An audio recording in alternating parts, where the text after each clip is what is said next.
Hello everyone. मैं doctor Naresh Kumar साहब, department of history, जेएलए college मेदनगर।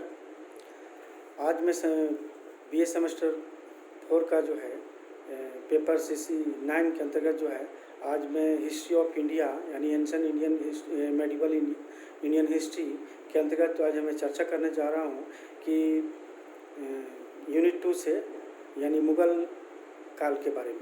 तो मुग़ल काल के बारे में सबसे जानने के प्रयास करेंगे। यूनिट 2 में ये जो है उसमें India on the Babur invasion यानी बाबर के जीवनी, इनकी उपलब्धियां या बाबर के आक्रमण के समय जो भारत की जो राजनीतिक स्थिति थी उसके बारे में हम चर्चा करेंगे। तो सबसे पहले हम जानते हैं कि बाबर जो थे भारत में जो है एक मुग़ल साम्राज्य का जो है एक संस्थापक जो है माना जाता है, क्योंकि बाबर का जन्म एक छोटी सी रियासत फरगना के अंदीजन नामक स्थान में हुआ था। बाबर के पिता का नाम जो है उमर शेख मिर्ज़ा और माता का नाम था कुतुब निगार था। तो बाबर अपने पिता के मृत्यु के बाद यानी 12 वर्ष के आयु में जो है उनने गद्दी सिंहासन पर जो बैठा था। तो उमर शेख मिर्ज़ा का क्या था कि अचानक जो है अचानक गिर पड़ने से क्या होता है 8 जून 1494 ईस्वी में जो है अक्सी में जो है वहीं पर जो है इनकी मृत्यु हो गई। और बाबर से ही पता भी चलता है कि पिता जो कहते हैं कि बाबर ने लिखा है कि पिता कबूतर उड़ाने के शौकीन थे और एक बार वह बाहरी किले के बाहरी दीवार के निकट जो है लकड़ी के एक दड़बे पर चढ़कर जो है पक्षियों को चारा खिला रहे थे। इसी समय जो है बड़ी तेज़ी से जो है हवा चली और लकड़ी का तड़वा टूट गया और जिसके फलस्वरूप बाबर के पिता यानी उमर शेख मिर्ज़ा का जो है देहांत हो गया, यानी बाहरी किले की चट्टानों में जाकर गिर गए। तो इस तरह से देखते हैं कि बाबर उस समय तो उम्र में जो है 11 वर्ष का उम्र था उस समय, और उसी समय फरगना का शासक का जिम्मेवारी जो है अपने ऊपर लेना पड़ा। और इस तरह से अपने रिश्तेदारों से हमेशा देखते हैं कि प्रतिद्वंद्विता या आपसी लड़ाई झगड़ा करते रहते थे। तो पिता की विरासत से मिली जितने भी पड़ोसी शहर था उसको शासन संभालना था। तो फरगना की हसरत या फरगना का जो आर्थिक जो सामरिक जो थी उसकी बहुत लोगों के द्वारा जो है निगाहें से देखते थे कि उस पर मतलब सिमटाना चाहते थे।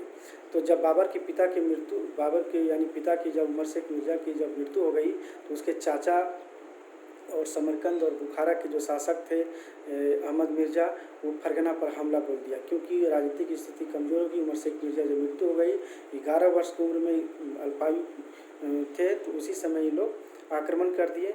तो मुग़लों के जो वरिष्ठ जो था यानी खान और बाबर के मामा यानी सुल्तान महमूद खान ने भी जो है उत्तर की तरफ से फरगना पर चढ़ाई कर दिया। और इस तरह से देखते हैं कि लूटपाट करने का जो है पूरा प्रयास किया। यहाँ तक देखते हैं कि फरगना की जो स्वतंत्रता था उसकी सुरक्षा, इसके अलावा देखते हैं कि सब जो है तहस नहस करने के लिए उतारू हो गया। तो बाबर की जो दादी जो थी यानी दादी एहसान दौलत नाम था और एहसान दौलत बेगम थी, उन्हीं की मतलब कि सहयोग से जो है ये बाबर जो है राज्याभिषेक कराया गया। और बाबर जो था पितृ पक्ष के यानी पिता की ओर से जो है तैमूर का 5वां वंशज था और माता की ओर से चंगेज खां का 14वां वंशज था। तो इस तरह से देखते हैं कि मातृ पक्ष की ओर से यानी माता की ओर से देखते हैं कि चंगेज खां जब 14वां वंशज था तो बाबर जो है स्थापित मुग़ल साम्राज्य यानी तुर्की नस्ल को जो है स्थापना करने में कामयाब रहा, सफल रहा। लेकिन यह जो मुग़ल साम्राज्य था ये तुर्की नस्ल यानी चुगताई तुर्क वंश का था। तो भारत में जो है बहुत सारे ऐसे घटनाएं उस समय घट रही थी और ऐसे समय में जो है बहुत ही दिक्कत और परेशानियां झेलना पड़ा बाबर को, क्योंकि समरकंद अंदीजन ये सब क्षेत्र जो था उस सारा क्षेत्र जो है धीरे धीरे जो है बाबर से हटते गया। तो बाबर का भारत पर आक्रमण यानी मध्य एशिया में जब शक्तिशाली उज़्बेकों की बार की जो है पराजय जब हो रहा था तो शक्तिशाली उस समय जो है सफवी वंश के भाई से का बहुत भय रहता था। तो इस तरह से बाबर ने अपने चाचा यानी बुखारा और समरकंद के जो शासक जो थे अहमद मिर्ज़ा और समरकंद का जो क्षेत्र था वो छीनना चाहता था और वो चाह रहे थे कि छीनने के लिए। तो इस तरह से देखते हैं कि समरकंद फरगना की सीमा से निकट था और यहाँ देखते हैं कि जिस पर अधिकार के बाद क्या था कि पश्चिम की तरफ से जो है फरगना राज्य जो है सुरक्षित हो जाता था। तो तैमूर की जो राजधानी तैमूर की जो राजधानी कभी रही थी और समरकंद का जो ये समरकंद, क्योंकि समरकंद का एक व्यापक यानी बहुत ही विशाल सांस्कृतिक महत्व भी था। साथ ही हम देखते हैं कि इसमें इस पर अधिकार करना इसलिए भी आवश्यक था क्योंकि अहमद मिर्ज़ा ने जो था वो बाबर यानी बाबर के जो पिता जो थे स्वयं बाबर को भी जो है परेशान किया था। तो इस तरह से देखते हैं कि बाबर जो है अपने समय में जो है बहुत सारी परेशानियों का झेलना पड़ा। इस पर हम देखते हैं कि समरकंद और अंदीजन दोनों बाबर से जब छीन गया तो बाबर की स्थिति जो है बहुत ही ख़राब हो गई और उस समय बेघर यानी बेघर हो गए और प्रवासी जैसी इनकी स्थिति हो गई। तो राज्य क्षेत्र के नाम पर जो है उसके पास जो सिर्फ खोजिंद एक छोटा सा पहाड़ी इलाका था और उसी इलाके में वो रहना प्रारंभ किया। तो जहाँ पर उसकी सेनाएं जो है वहीं पर ठहरी हुई थी। उस समय उसकी असहाय स्थिति जो है बहुत ख़राब स्थिति थी। तो इस तरह से देखते हैं कि इसका बाबर को जब झटका लगने के बाद जो बाबर के फिर से खड़ा होना प्रारंभ किया। तो बाबर की शासन करने की जो आकांक्षा थी वह जीतने की जो इच्छा थी वो प्रेरित होने के कारण जब कभी भी 1 या 2 बार करने का प्रयास करते थे लेकिन असफल हो जाते थे। और यहाँ तक हम देखते हैं कि शांत होकर नहीं कभी बैठा बाबर हमेशा कुछ ना कुछ करता रहा। वह कभी भी जो है चुपचाप नहीं रहा और अपने बहुत ही मेहनत और परिश्रम से और बहुत ही प्रयास किया। और इस तरह से देखते हैं कि मातृपक्ष की ओर से रिश्तेदार जितने भी थे सब सक्रिय हुए और बाबर की तरफ सहयोग किए। और इस तरह से देखते हैं कि बाबर ने 1499 ईस्वी में जो है फरगना पर पुनः फिर अधिकार जमा लिया। तो इस तरह से देखते हैं कि स्वयं चगताई जो वंश के जितने भी थे उसके सब सहयोग किए, लेकिन बहुत सारे से साजिश भी का या षड्यंत्र भी चला जो 1500 ईस्वी में जो है अंदीजन जो था पुनः हाथ से धोना पड़ा बाबर को। तो इस तरह से बहुत ही निडर होकर फिर बाबर ने जो है समरकंद के लिए जो है समरकंद पर जो आक्रमण करने के लिए दौड़ पड़ा। और यहाँ तक हम देखते हैं कि वहाँ का शासक जो था शेबानी खान उज्बेक बड़ा आश्चर्य में पड़ गया कि इस तरह से देखते हैं और आश्चर्य में जब पड़ गया और वह धीरे से क्या हुआ वह देहात ग्रामीण क्षेत्रों में जाकर भाग गया। तो परिणाम स्वरूप यही हुआ कि बाबर ने समरकंद पर जो कब्जा कर लिया, लेकिन कब्जा जो है बहुत ही थोड़े समय तक रहा क्योंकि लगभग 8 महीने के बाद जो है शेबानी खां एक विशाल सेना लेकर जो है और जो वापस आया। 1502 ईस्वी में जो है एक मोर्चा एक स्थान के नाम जहाँ ऐतिहासिक युद्ध हुआ दोनों के बीच में जो बाबर को जो है बुरी तरह से पराजित कर दिया। और इस तरह से देखते हैं कि हमेशा के लिए जो मध्य एशिया से बाहर बाबर को खदेड़ दिया गया। तो इस तरह से शत्रु के साथ बहुत ही उनका मुठभेड़ हुआ और स्थिति के बारे में बहुत सारे से बाबर जो है अपने तुजु के बाबरी में जो है बहुत सारे से चीज़ें जो है वर्णन किए हैं। तो इस तरह से देखते हैं कि उसकी माता और 2 पत्नियां जो है उसके साथ बचकर साथ में आ गई थी, लेकिन उसकी एक बात जो गड़बड़ी हुई, एक बहन जो थी उस शत्रुओं के हाथ में लग गया जो शेबानी खां जो उज्बेकों के हरम में चली गई। तो इस तरह से हम देखते हैं कि बाबर को एक बार फिर से 3 वर्ष के लिए जो है भगोड़े की तरह जीवन व्यतीत करना पड़ा और उस तरह से 200 या 300 अनुयायियों के साथ जो है वास्तविक रूप से या संभावित जितने भी शत्रुएं थे उस शत्रुओं के डर से एक स्थान से दूसरे स्थान जो है बाबर भागता रहा। और कई बार इन भगोड़ों को जो है जनताओं को जो संदेह होता था उससे बचने के उद्देश्य से बाबर ने जो है सुनसान पहाड़ी क्षेत्रों यानी निर्जन जंगलों में क्षेत्रों में जाकर गुजारना पड़ता था। कई बार तो बाबर जो है नंगे पैर भी चलते थे और यहाँ तक कि बाबर कहते हैं कि अपने शब्दों में कहते थे, उन्होंने लिखा भी है तुजु के बाबरी में कि कभी कभी मैं पागल आदमी की तरह पहाड़ों और मैदानी इलाकों में जो है घूमता फिरता हूँ और कभी मैं गलियों से होकर कभी बाग बगीचों नगरों में तक पहुँच जाता हूँ। मेरा यह घूमना या फिरना मेरे मन के माफिक नहीं था, लेकिन मैं यह नहीं निर्णय कर पाता था कि मैं जाऊँ कि कहाँ जाऊँ और कहाँ ठहरूँ। तो भाग्य की इस तरह से देखते हैं कि भाग्य में इनकी जो है बहुत सारे उतार और चढ़ाव हुए, इसके बावजूद इनकी बहुत ही दृढ़ इच्छा शक्ति थी और इस तरह से उन्होंने बाबर ने अपनी हृदय से और बहुत ही आशा से जो है उन्होंने फिर से प्रज्वलित करने का प्रयास किया।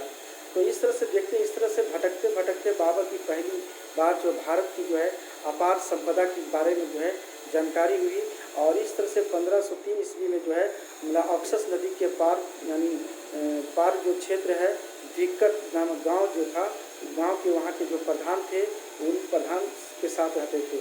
तो इस तरह से देखते हैं कि बाबर ने सुना और वह कहा जाता है कि उसके मेजबान यानी 111 वर्षीय माँ के द्वारा जो था वो तैमूर को भारत में आक्रमण को अपनी आंखों से देखा था।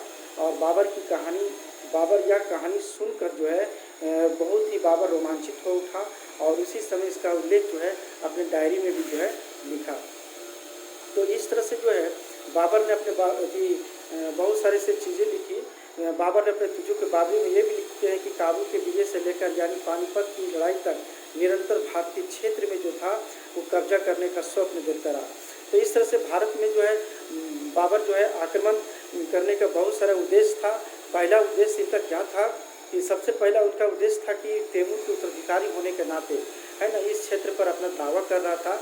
और इस तरह से हम देखते हैं कि बाबर ने जब इसका दावा कर रहा था तो दूसरा ये भी था कि काबुल, कंधार और बदखासा का जो क्षेत्र था वो मध्य एशिया का, उससे प्रशासनिक खर्च का पूरा नहीं हो पा रहा था। दूसरा ये कारण था। तीसरा कारण था कि भारत की जो राजनीतिक स्थिति थी उसके अनुकूल थी और साथ साथ जो बाबर को जो था भारत की जो आक्रमण करने के लिए बहुत उत्साहित कर रही थी। तो इस तरह से बाबर ने जो है अपनी आत्मकथा जो था वो बाबरनामा में जो है यानी तुजू के बाबरी में केवल 5 मुस्लिम शासकों के राज्यों का नाम उल्लेख किया है, जो बंगाल, दिल्ली, मालवा, गुजरात और बहमनी, और हिंदू राज्यों में मेवाड़, विजयनगर का नाम जो है उल्लेख किया है। तो हम यह देखते हैं कि बाबर को पंजाब का जो सूबेदार था दौलत खान लोधी और इब्राहिम लोधी के चाचा जो आलम खां जो लोधी ने जो है भारत आने का जो है निमंत्रण दिया था। तो राणा सांगा द्वारा जो है यानी बाबर को जो भारत पर आक्रमण करने का भी आमंत्रण किया था। तो इस तरह से राणा सांगा द्वारा जो बाबर को जो भारत पर जो है आक्रमण करने का जो आमंत्रण का उल्लेख जो है सिर्फ बाबर ने जो है स्वयं अपनी आत्मकथा में किया है कि हमें आमंत्रण किया गया था इस तरह से। इसके अलावा अन्य किसी भी स्रोत से इस तरह से प्रमाण की पुष्टि नहीं होती है, लेकिन फिर भी जो है बाबर ने अपने ग्रंथों में इस तरह से लिखे हैं। तो इस तरह से देखते हैं कि निरंतर युद्धों में जो है लिप्त रहने के कारण जो है वह मध्य एशिया के बहुत सारे से लड़ाकू जातियों यानी युद्ध प्रणालियों से जो है पूरी तरह से परिचित भी हो गया था हमारा बाबर। और उज्बेकों से जो है उसने तुलगुमा जो है पद्धति, व्यूह प्रणाली जिसको चक्रव्यूह बोलते हैं, ईरानियों से बंदूक चलाने का प्रयोग, तुर्कियों से जो घुड़सवारी की जो है दक्षता जो निपुणता होती है उससे, और मंगोलों से और अफगानों से जो है व्यूह की रचना की थी। यानी चक्रव्यूह कैसे रचा जाए युद्ध में, ऐसे मंगोलों और अफगानों से भी इन्होंने सीख लिया था। तो बाबर का सबसे पहले कि बाबर जो था बाबर का जो ये सबसे पहला कि बाबर को जो उस्ताद अली और बाबर का जो मुस्तफ़ा नामक जो तुर्क जो था वो तोपची था, उनकी सेवा में हमेशा मौजूद रहता था, जिन्हें बाबर के तोपखाने की सेना का सबसे महत्वपूर्ण विभाग भी बना दिया गया। यहाँ तक हम देखते हैं कि बाबर ने भारत पर कितनी बार आक्रमण किया यह विवाद का विषय भी है, लेकिन स्वयं बाबर 5 आक्रमणों की बात कही कि हमने 5 बार आक्रमण किया। तो सबसे पहले जो है 1518-19 ईस्वी में जो भारत पर आक्रमण जो किया था पहली बार जो है वह बाजोर और भैरव पर जो है आक्रमण किया था। और भैरव से जो उसने अपने राजदूत यानी मुल्ला मुर्शिद के द्वारा ही जो था वो बाबर यानी उसके द्वारा जो दौलत खान लोधी और इब्राहिम लोधी के पास संदेश भेजवाया कि जिन स्थानों पर उनके पूर्वजों का अधिकार था उन्हें लौटा दिया जाए, लेकिन दौलत खान ने जो दूत को दिल्ली आने नहीं दिया। तो इसी स्थिति में नहीं आने दिया, लेकिन यहाँ देखने को मिलता है कि लाहौर में ही उन्हें जो है दूत को रोक लिया गया। अब बाबर की विजय जो था वह अस्थायी रहा। इसके बावजूद भी देखते हैं कि बाबर हैं काबुल वापस जाते ही यानी बाबर के प्रतिनिधि यानी हिंदू बेग को जो है भौरा से जो है भैरव जगह से जो है भगा दिया गया। तो इस तरह से देखते हैं कि बाबर ने दूसरी बार हम देखते हैं कि बाबर ने दूसरी बार जो है सितंबर जो है 1519 ईस्वी में जो है पेशावर पर जो है आक्रमण किया। तो पेशावर पर आक्रमण किया, लेकिन अधिकार तो नहीं कर सका बाबर, लेकिन बदखासा में बहुत सारे ऐसे चीज़ें थी जो उपद्रव या विद्रोह होने लगे। उसकी सूचना पाकर जो है बाबर जो है वापस लौटना पड़ा। और बाबर का जो है तीसरा आक्रमण जो था 1520 ईस्वी में था, जो इस बार उसने पुनः जो है बाजोर और भैरव पर विजय प्राप्त की। यानी बहुत ही सुव्यवस्थित और सुदृढ़ रूप से जो है विशाल सेना लेकर जो है यानी भैरव पर और बाजोर पर जो आक्रमण किया और सफलता प्राप्त किया। तो इस तरह से हम देखते हैं कि सियालकोट यानी सियालकोट पर भी उसका अधिपत्य हो गया था। और इसी समय हम देखते हैं कि बाबर को जो है पंजाब का जो गवर्नर था वो दौलत खां लोधी का जो है भारत पर आक्रमण करने के लिए जो निमंत्रण दिया था, इसे स्वीकारते हुए पंजाब की ओर उन्होंने बाबर जो बढ़ा और लाहौर, दीपालपुर, जालंधर पर भी धीरे धीरे जो है बाबर अधिकार कर लिया। और इस तरह से लाहौर में ही जो है बाबर ने जो है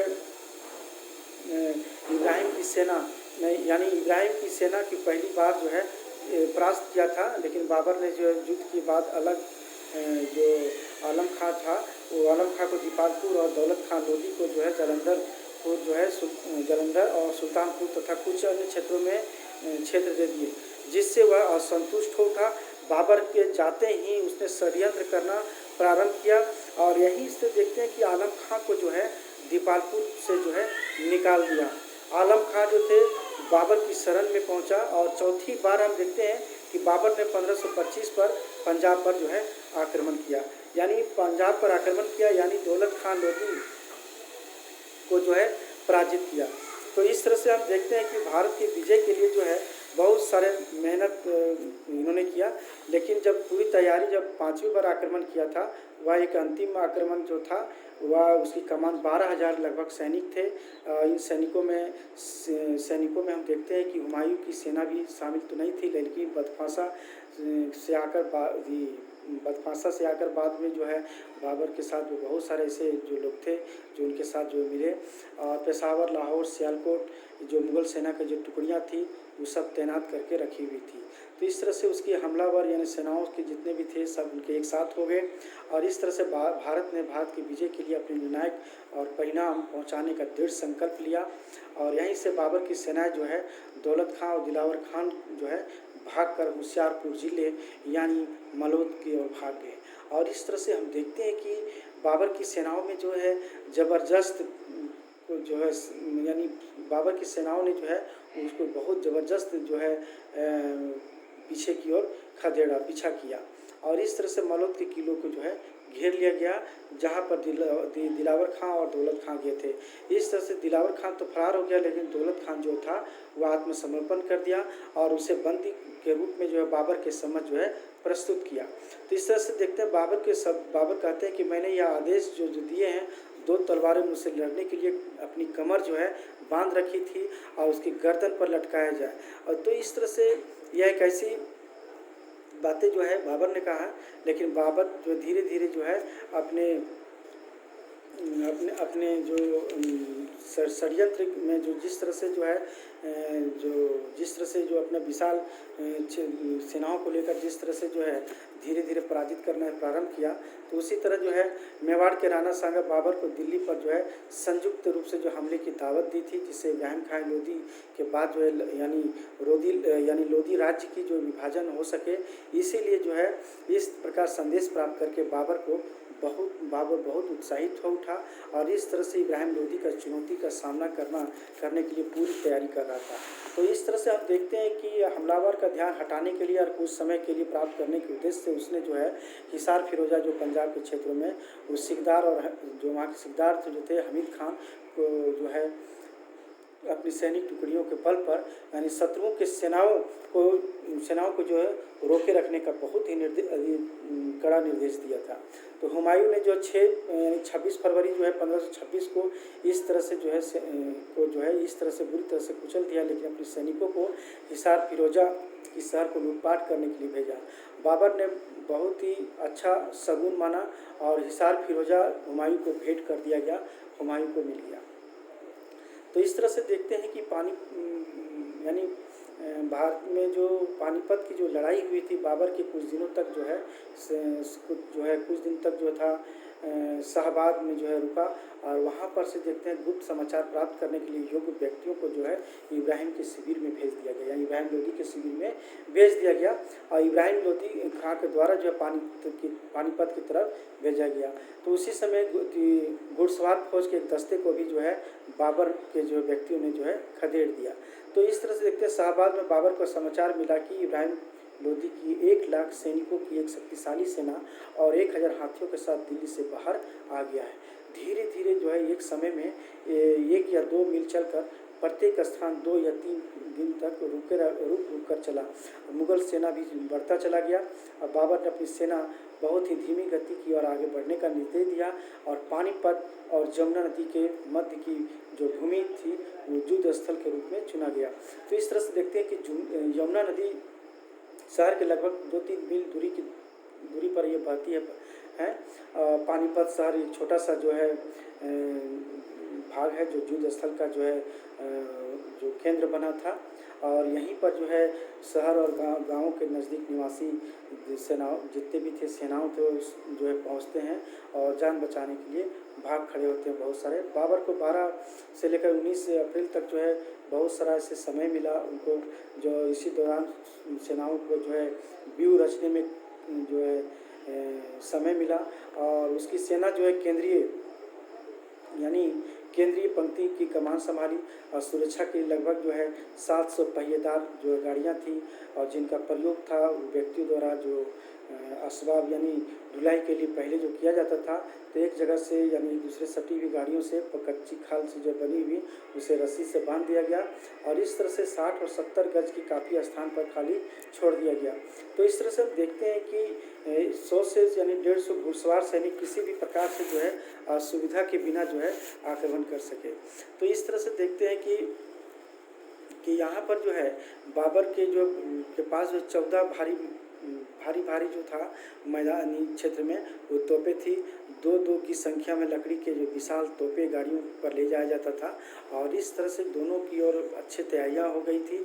और दूसरी ओर इब्राहिम लोदी का देखते हैं कि भारी भरकम जो था सेना घुड़सवार और मतलब हाथी की सेना भी थे, जो सेना के सही प्रकार की टुकड़ियाँ जो है इनके शामिल थे। और यह सेना छोटे मोटे यानी मोटे तौर पर हम देखते हैं कि सेना जो था वो डिवीजनों में बटी हुई थी। केंद्रीय पंक्ति, अग्रिम पंक्ति और पंक्ति दायां और बायां सब उनके सेना जो थी वो सुरक्षित थी, और इस तरह से लड़ाकू हाथी भी थे। तो इस तरह से देखते हैं कि दोनों सेना आमने सामने खड़ी थी।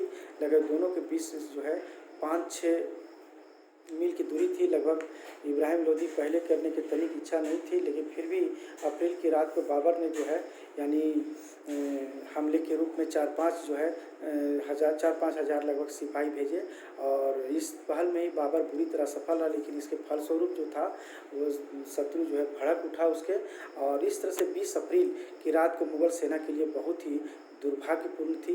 और 20 अप्रैल की जो है सुबह जो था 20 अप्रैल की जो सुबह जो था इब्राहिम लोदी की सेना जो था वो हमले का प्रयोजन जो योजना थी वो आगे बढ़ने से आदेश दिया। और इसी समय हम देखते हैं कि बाबर की सेनाओं के निकट जो पहुंचने पर इब्राहिम लोदी को देखा कि शत्रु पक्ष जो था वह सेना की खाई में गिरी हुई थी। इस तरह से हलचल का संकेत नहीं था, लेकिन फिर भी अचानक जो है सशंकित हो गया और अपनी सेना को रुकने का आदेश दिया।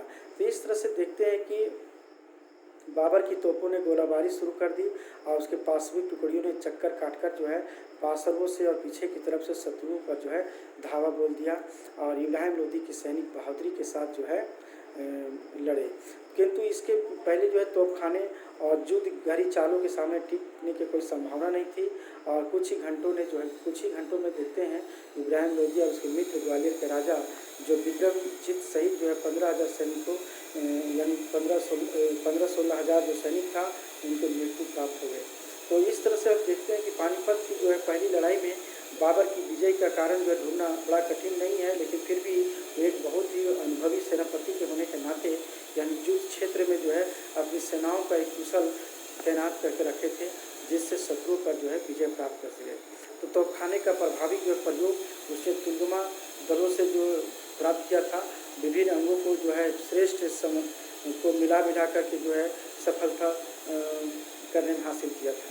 तो इस तरह से देखते हैं कि बाबर जो था पानीपत का प्रथम युद्ध यानी 21 अप्रैल 1526 को जो है इब्राहिम लोदी के साथ तो लड़ा और इस युद्ध में विजय हासिल किया।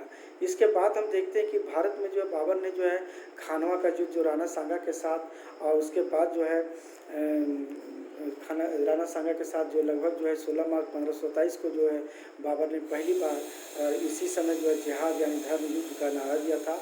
इसके बाद चंदेरी का युद्ध और घाघरा का युद्ध हुआ और इस प्रकार से बाबर ने जो है 48 वर्ष की आयु में जो है यानी 26 दिसंबर 1530 ईस्वी को जो है वह मृत्यु का वरण कर लिया।